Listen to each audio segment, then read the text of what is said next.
POV. You venture out of the safety and coolness of your home and head to the mountain trails in search of a waterfall. The heaviness in the summer air causes you to sweat before you even begin the first incline. The thickness in the air doesn't quite fill you with oxygen. You feel more like you're breathing in water and walking through molasses. As you climb the first incline, legs shaky and lungs breathless, you begin to wonder if the adventure will be worth it. You pause to catch your breath, and that's when you see it. The towering trees with the luscious green leaves lie flat, almost as if they're extending their hands to provide a hearty welcome and protective shade. They welcome you to stay and rest and continue on your journey when you're ready. Giant rock formations covered in moss surround you. If you need to lean on a rock or grasp it for support, the rock will not be offended. As often as you need rest, it is there, solid and faithful. You keep climbing despite your body's ache. You feel slower than many of the other people on the same trail, clumsy and awkward as you take downhill steps on the smaller, sharper rocks that are not as kind as the boulders. With each few steps, there is a pause. A shift happens. Rather than pausing to catch your breath, you begin pausing because the beauty, God's handiwork, brings life both to your lungs and to your heart.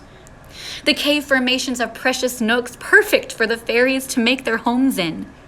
Tree roots jut out over rocky cliffs, and there's both a thrill and a healthy fear as you look at the long way down the ravine.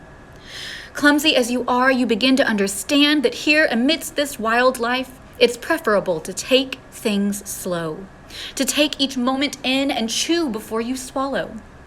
A happy anticipation dances within as you hear the melodic waterfall and the birds harmonizing with its tune. You cross a wooden bridge and an enormous tree log and feel quite like Piglet in the 100-acre woods. Just as your mind is about to return to the sweat upon your brow, you reach your destination. The waterfall wipes away your grumbling spirit. Droplets fall upon your hand, so cold and refreshing, bringing delight to your soul. When you reach the end of the trail not too long after, you feel as though the adventure just flew by.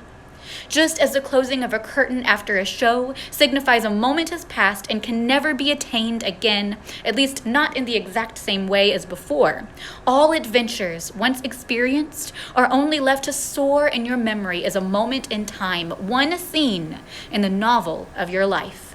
The moment has come and gone, and aren't you glad you took it slow and savored each hard but beautiful step? When I went hiking at Devil's Den, I was worried about how I'd be perceived. I took careful, small steps as I was unsure of my footing. If a different group passed by, I tried to present myself as strong and not out of breath. The truth is, I've always felt kind of a little awkward, a little clumsy, a little out of tune with the rest of the world.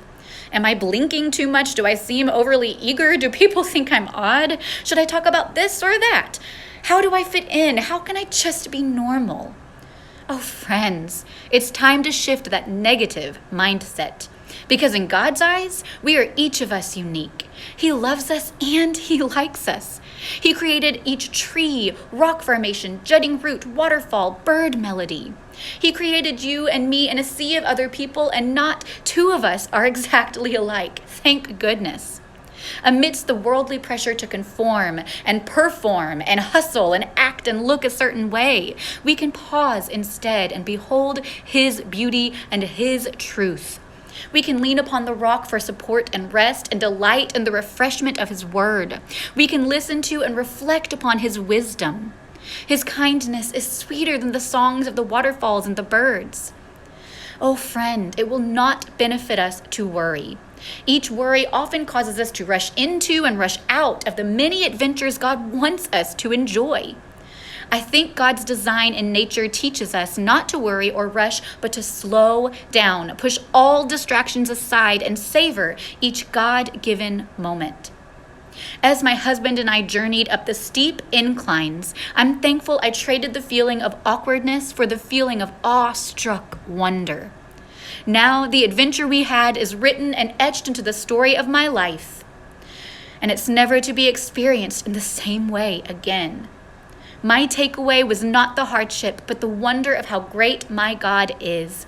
So in a world full of worries and woes and pressure to be perfect, dare to live in the slow steadiness of Christ. Be still and know that he is God. Give him praise. Dare to seek him first. Before we ever take that first incline of the day, call upon his name. He is our rock and our refuge after all. And we are his children, so cared for, so deeply loved. So go, dear friend, go and live. Go enjoy the adventure.